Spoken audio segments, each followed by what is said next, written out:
நாகப்பட்டினம் மாவட்டம் வேதாரண்யம் சட்டப்பேரவை தொகுதி அதிமுக எம்எல்ஏவாக இருப்பவர் OS மணியன். இவர் கடந்த அதிமுக ஆட்சியில் கைத்தறித்துறை அமைச்சராக இருந்து வந்தார். இந்த நிலையில் முன்னாள் அமைச்சர் OS மணியன் கிழக்கு கடற்கரை சாலையில் நாகப்பட்டினம் நோக்கி இன்று காரில் சென்று கொண்டிருந்தார்.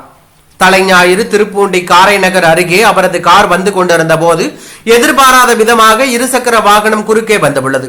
இதனால் சுதாரித்துக் கொண்ட ஓட்டுநர் கார் பைக் மீது மோதாமல் காரை திருப்பியுள்ளார். அப்போது கட்டுப்பாட்டை இழந்த கார் அருகே உள்ள பெரியாச்சி அம்மன் கோவில் மதில் சுவற்றின் மீது மோதி விபத்துக்கு உள்ளாகி இருக்கிறது.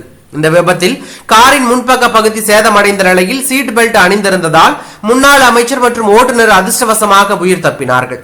லேசான சிறு காயத்தோடு தற்போது அவர்கள் நாகை அரசு மருத்துவக் கல்லூரி மருத்துவமனைக்கு முதலுதவி சிகிச்சைக்காக அனுமதிக்கப்பட்டார்கள். மேலும் இருசக்கர வாகனத்திலிருந்து கீழே விழுந்த அன்பழகன் என்பவரும் மருத்துவமனையில் காயங்களுடன் அனுமதிக்கப்பட்டுள்ளதாக தகவல் வெளியாகி பரபரப்பை ஏற்படுத்தி உள்ளது.